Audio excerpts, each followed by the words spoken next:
and oral histories are not. But for a lot of cultures, oral history and what's in memory or songs or music, those things are authentic ways to know things. Anyways, so, and it's also generations of people with the relation to the land. So it just really applies well to looking at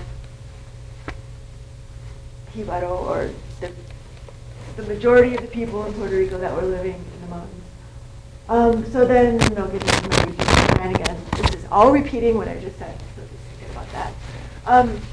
This is just a little bit more about the Jibaros that comes from the oral history. So this again is just who the majority of the Puerto Rican people could have been.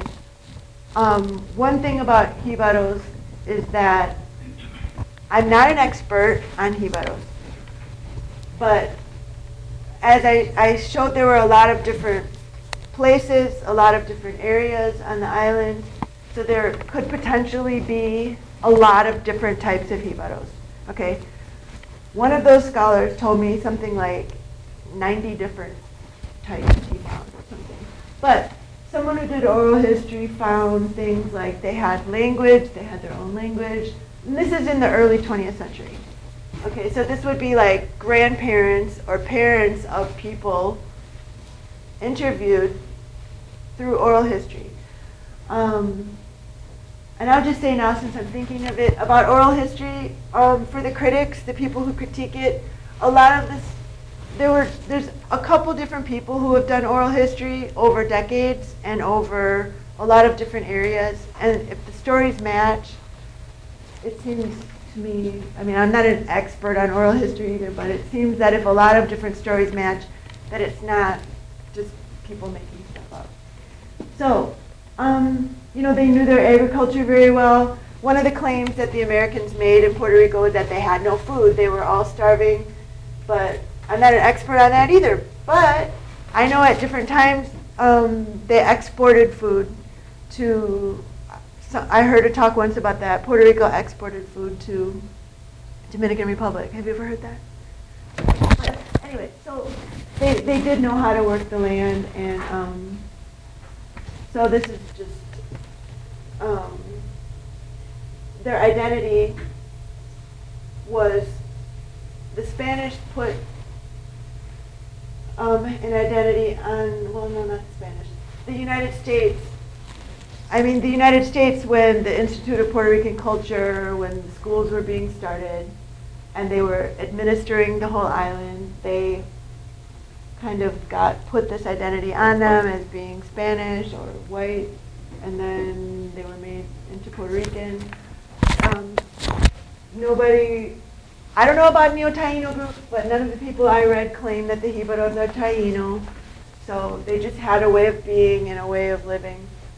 About rural education, I just wanted to say that they made the Segunda Unidad school in the rural area. In the rural areas, it was meant to be civilizing as well as a community center.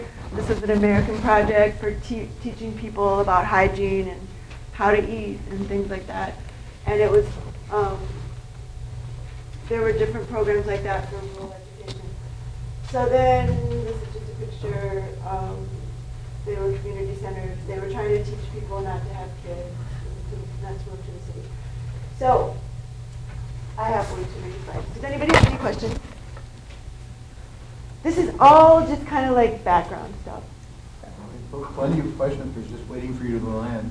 Yeah, really? I'm sorry, because I had 18 slides and then I got it way up to too many. But I'll just skip over this. This is just stuff I already said.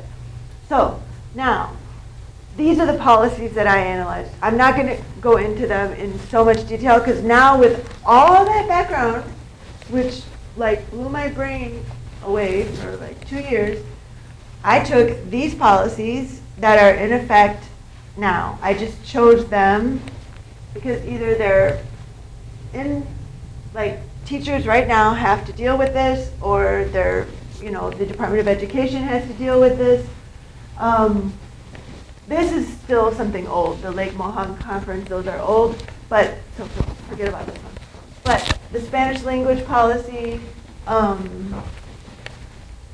still didn't sort out, I'm sorry, but they, in the government, in the court, they still have English. The schools are supposed to be bilingual. Mostly people are not bilingual.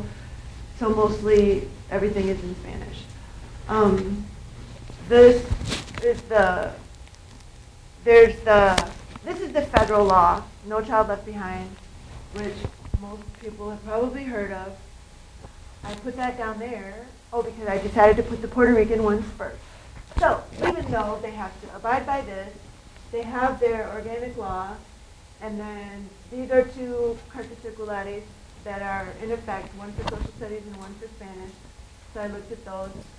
And then as far as teaching culture and teaching identity and teaching about indigeneity, but ultimately they have to abide by No Child Left Behind. This one I'll talk about later, the Native American. You're saying that in terms of the language being spoken in English, but the documents are still in Spanish? Oh, no. No, sorry. No, nobody speaks English. I mean, no, some people speak English, but I mean, everything is in Spanish. Okay, so I guess I got confused because I thought you were saying in the schools, they're not teaching Spanish, or you said not bilingual, meaning they're not teaching. Yeah, no, they teach English, but it's a very poor quality, and people aren't bilingual. But the teaching of Spanish is also of poor quality, so that your children did not learn Yeah. Spanish. Yeah, they didn't do Spanish as a second language. No, I probably said that too fast. Like, during the years, sometimes English was supposed to be the language of school, Okay. and other times Spanish. After, like, 1952, it's been Spanish, but So your kids were learning, so Spanish is what the teacher was teaching Yeah. everything in your kids in school, but it was just a poor version of Spanish? Well, no, it was just Spanish. all the disciplines were taught in Spanish, Yeah.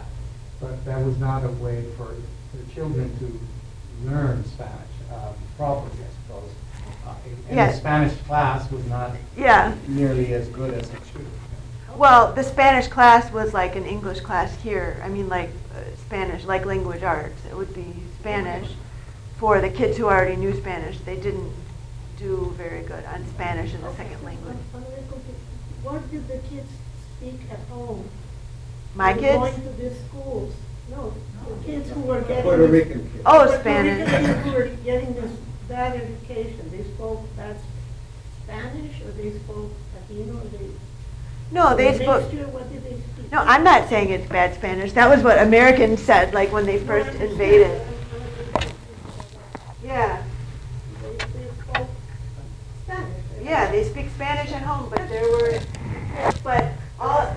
was just saying that especially earlier on, there were variations, like in all of Latin America. But right now, most of them speak Spanish. Yeah, they speak.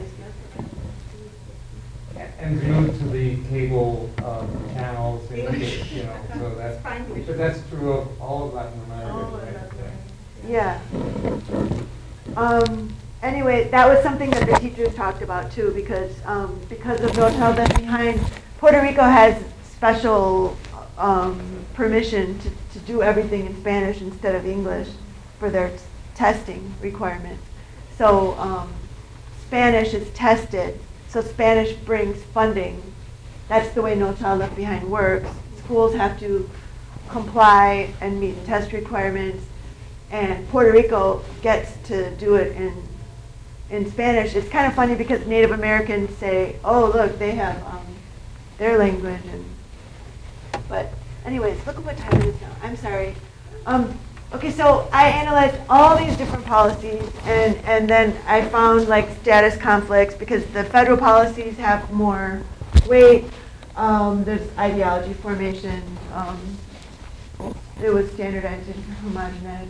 Okay, these are just some excerpts from the 1999 law. I don't really have time to talk about these, but for years Puerto Ricans fought to make the standards Puerto Rican and not American, and to get, Puerto Rican history, culture, identity in there. So they have these little excerpts in there that it should be, pertinent to the social, culture, geographic reality of the students. even though in practice this is much more difficult. In the Carte Circular from a couple years ago, this is the social studies one. The first two are from the social studies one that they wanted to, they have it in there that the teachers are supposed to teach kids about the history and cultural heritage that identify him as a Puerto Rican, and then to have a greater understanding of the historical process and social process of Puerto Rico. And then this is from the Spanish one, to establish the link between history, people, society, identity, but Spanish is the mother tongue.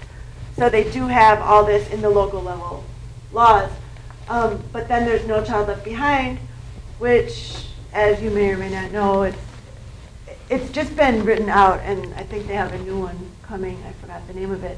But Puerto Ricans are in the category of Native Americans. It's a 600-page document to read through, so that was a challenge. But Puerto Ricans are sometimes considered a state and sometimes not when you read through the document. Of course, Puerto Rico does not fit the definition of Indian students, or like Hawaii. Hawaii is sometimes considered indigenous in the document. And then there's the flexibility plan. Puerto Rico failed, as did 42 states. They failed in the testing requirements. So the point of having this in there is just that, it's just to show the governing and the accountability in education and language, and this is what governs schools, and then that's what governs the teachers, and then the teachers, what they teach the kids about who they are. So I'm just reminding you of why I'm talking about this. But the standards, these are the standards that I chose that a social studies teacher could use, like change in continuity, people, places, and environment, personal development, and cultural identity. This is in their social, these are based on the United States social studies standards. They have a couple different ones. But given the history that I told in the beginning, a teacher could use these, and because the teachers have to align the standards. And then for Spanish, they have to do reading skills, writing, but that could be done with text. The interesting thing, in case I forget, is that they've already integrated, or should I say, they've already eliminated social studies from kindergarten to third grade, starting this year. So that was a really big thing that happened. And they're talking about doing it for older students, and it's because of testing, because they say social studies isn't important. It's because they don't integrate it, and then it makes people really mad because they say, "Oh, look, we can't learn history anymore. We can't teach them history anymore." Did you want to say something? No. Oh, so okay. So then the textbooks. I looked at the textbooks. Here's another one of those images, like in this image, the Spanish guy's on the bottom. I told you there's a bunch of different images. This is the 4th grade one that's used now. I actually went through textbooks, like dozens and dozens of textbooks, like old ones that I don't know if they're still used or not, because in the Department of Education, they just opened up their library to me. But this is the one that's used now for 4th grade. So the thing about the books is that teachers have to use the standards. So this is what comes up with the teachers, is that the teachers have to start with the standards. So if the standard is about cultural identity, the teacher is not obliged to teach this as a cultural identity. If the teacher wants, she can just teach, oh, we're all white and Spanish, or we're more African. It all depends on the teacher. But what's in the book, as far as just what's in the book, is this image of the extinct Taino. They're presented with certain motifs like this. They're powerful images. These are the kind of images that you find, okay, and they've evolved. It would be a really interesting study to go through, because I found a book from 1974, for example, that has the entire Indigenous history in 2 paragraphs, or 1 paragraph. It says, they welcomed the Spaniards, and then they left. The Spaniards came to enjoy the island, and that was it. But this is the Institute of Puerto Rican Culture, their little pamphlet that they give out, and they make this guy travel through time. He has to travel through time because they only exist 500 years ago. This is, I think that's the same as that other one. And this is also a common motif, unfortunately. That's from a 7th grade book. And there's another picture in the same, this is Guanina by Colitote. There's another picture of her like from the front without her shirt. So this is 7th grade. So it's also, you know, becomes kind of immoral because they're presented as being naked, savage, 500 years dead. And then with these certain motifs, like sick or working in mines or whatever. And the main thing is that they're completely in the past. Only archaeology would help you know them. There is no cultural continuity. And then for the Spanish teachers, the literature is not expected to be used. Everybody that I talk to just completely separates it. Spanish is this, it's language. Social studies is this, without even thinking about how you could integrate that with poems, with stories, with lots of things. So maybe you're going to get to this, but I know that this is kind of about the education system, but I'm wondering, so is there like a population in the country that really considers themselves Taino and, you know, is embracing that, or are there kind of, I'm thinking about like the Mayans, people now are kind of wanting to assimilate or, you know, take that back as their cultural heritage. Is that happening in Puerto Rico? Or?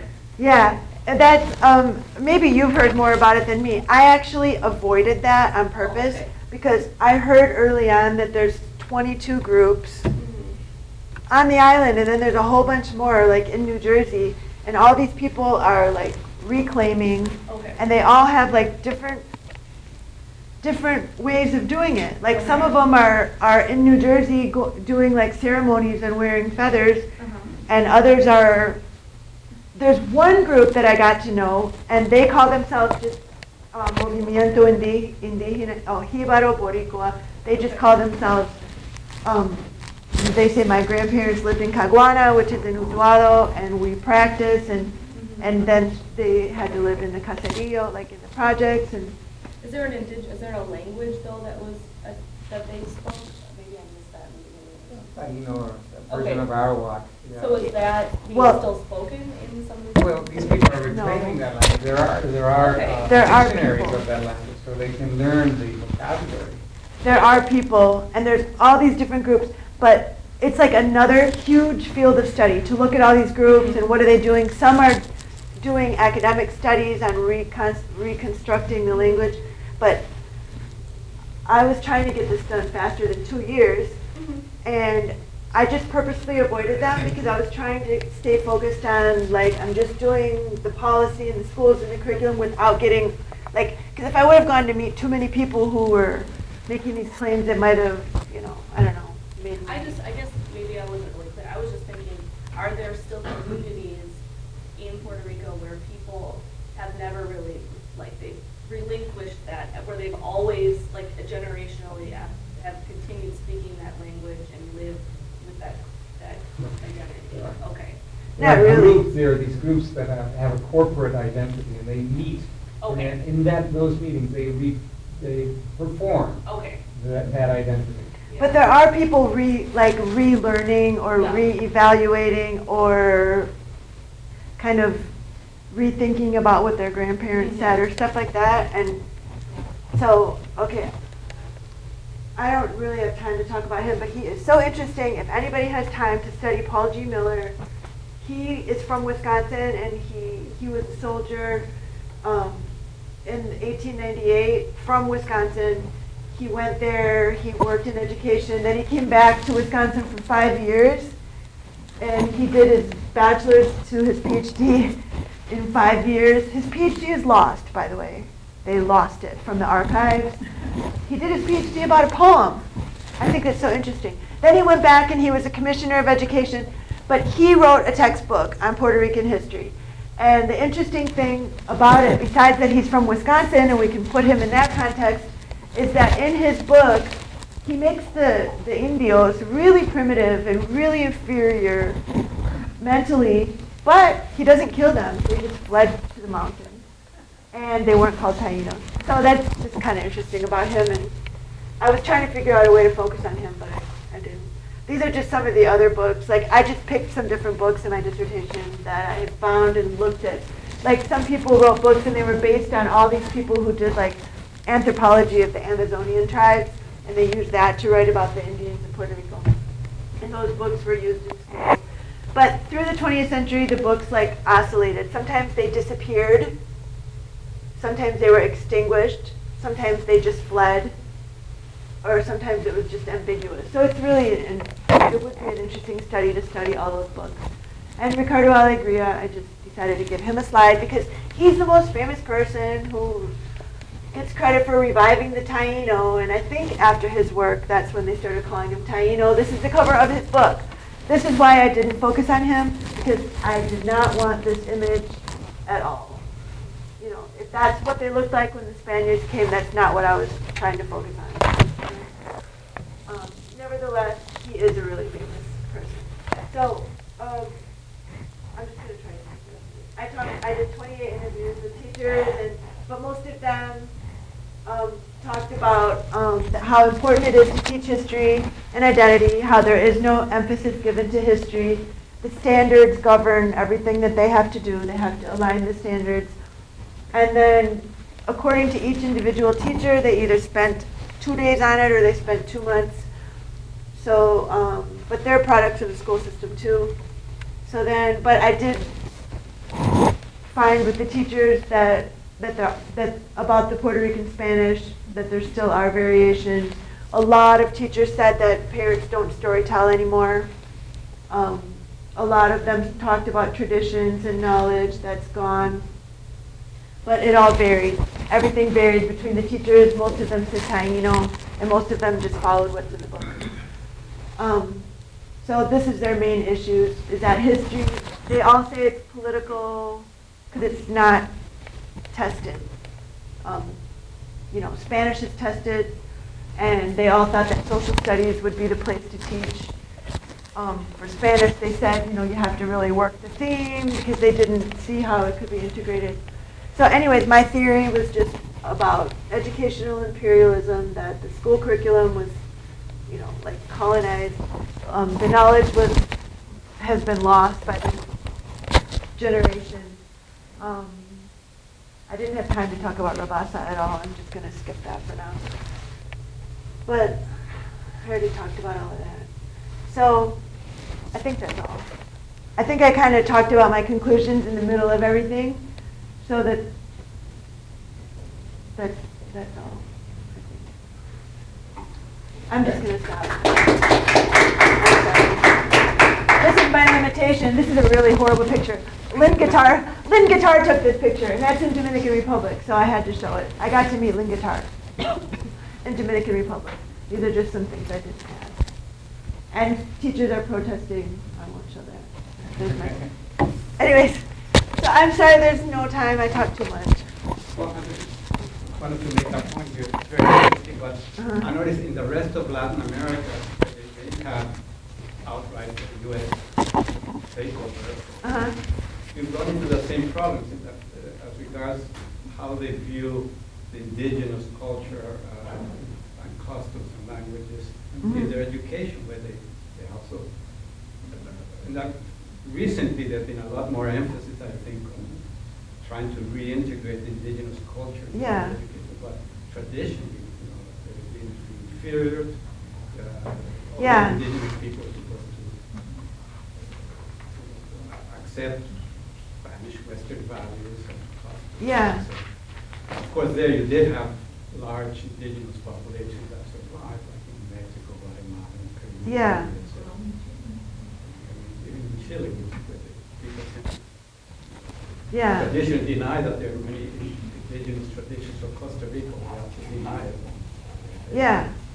Yeah, that was really interesting. And that was hard sometimes to not be talking about Latin America, but I still keep it in the back of my head that it seemed like the U.S. just didn't want to deal with that.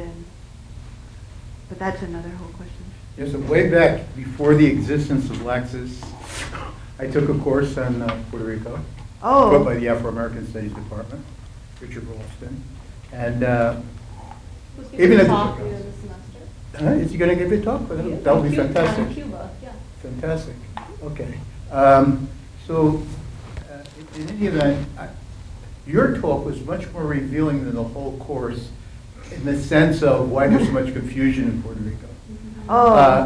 Yeah, we were talking about then about, they always have an opportunity to vote for statehood or vote for independence or vote for continuation of the condominium. And I never understood why there was such confusion. And I was just wondering from your research in the area where you didn't cover the whole island, but the island that you covered, is there any geographical region that is more interested in independence or statehood or condominium, and if so, what would the reason be for that? I have no idea. Yeah, I didn't. I Didn't tried do to. politics at all. You I stayed tried away to from stay it. away from that completely because I even avoided talking to professors. I just didn't want anybody branding me as anything and whatever. So Professor Scadano probably knows. There's obviously some regional variation in this. There's one town, one municipality that has always, for the last 60 years, voted for statehood and never voted for Commonwealth, which is not the case of any of the other 77. So you have a real kind of outlier there. And now the question, I think, is about those in highland regions. Exactly. Yeah. I don't think that there's more independent support there than there would be elsewhere. In fact, a lot of the independent support comes from the San Juan metropolitan area, where you have an upper middle class educated sort of the university population, university related. There's a lot more pro-independent support than there would be out in the highlands. Yeah, I also just want to mention that the idea of wanting to have a unique identity is something that's common in all countries, not just Puerto Rico. Yeah. But Puerto Rico particularly because it's they have such an admixture that they have to come up with some idea to show that unity and distinctness from everybody else. So I can see why that Taino movement is there. And they actually tried to learn Taino, but it's sort of like an impossibility because nobody speaks it. Even if you learn vocabulary, how are you going to converse in it? I know, I always said that from the beginning, that Puerto Rico is the most interesting, just the best place on the earth. I always loved it so much, but it's unique. And then he's in Wisconsin, and I'm like, get me out of Wisconsin. But anyways. I wonder where you're going to go next. Do you have further plans? Yeah, that's a good question. I have all these great ideas that I would like to do if I could live there, like teacher training workshops, even teacher training workshops on how to negotiate the standards and how to deal with them, and or this historical stuff, because a lot of them do look for different materials and stuff. But I had to come here for my kids to go to school, so I don't know. I'm going to publish this really soon. I have a publisher. I'm going to publish it as a book and try to. The interesting thing that I thought about my study is that it could be applied to different groups. It could be applied to different immigrant groups or different cultures, or even in Puerto Rico, different questions. There was actually one study similar to this that he sent me about the African thing, like how are Africans. You could look at a lot of different questions. Or even take this and use it for helping to integrate into some of the history books that we use in the U.S. to give people a different perspective. Yeah. But my take on it was that a lot of kids go to school and end up learning what they are, like Muslim kids. Muslim kids have been learning for like 15 years that they're terrorists. Or even African, or what do Puerto Rican kids learn about themselves here? That would be an interesting question, because there's so many Puerto Rican kids here. Who do they think they are? What do they think it means to be Puerto Rican? That would be interesting. There's a lot of different things like that. So I hope I can find some job where I can teaching or something. But otherwise, I don't really know, except that I'll publish it. Oh, and then there's like SlideShare. A lot of teachers use SlideShare for resources, and I thought about making a couple PowerPoints and sharing them. I thought it was very interesting that they eliminated social studies, the curriculum. Yeah. And it's late for a discussion, but I was thinking there might be a reason besides economics or whatever. How do you design a curriculum to integrate all this in social studies in this place where the whole place is divided, the ones who are state and the other ones in state? Yeah. What do you teach these kids? that was another limitation. Like if I would have had time, I should have looked more into teacher preparation and how much they have to learn to teach it. Yeah, and what do they teach? Well, if I may interject here, that it's a terrible thing, what they did. And in fact, the Association of